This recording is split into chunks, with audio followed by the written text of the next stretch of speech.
I went to Cleveland, Ohio, Cleveland Institute of Music first for my bachelor's and master's degree.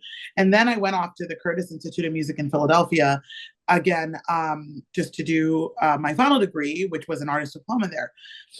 While I was there, I was thinking about, okay, what will come after this? Or, what do I want out of life? And I think for me, growing up, actually having played many different instruments other than piano, you know, I sang a lot. I sang in choirs.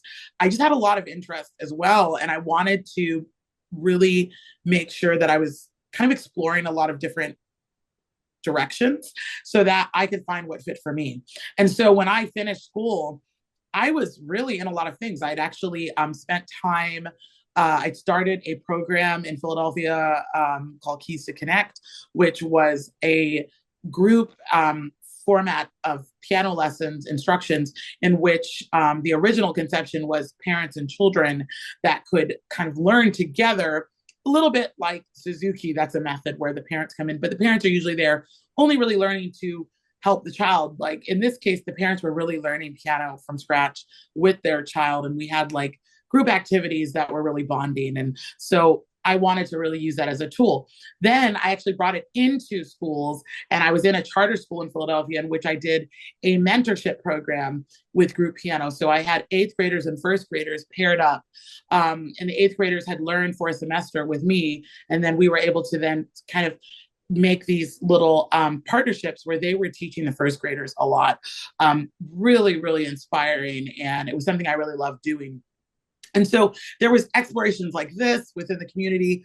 I was actually a choir director at a big Baptist church in Center City for a while. I had a lot of piano students because I've always loved teaching.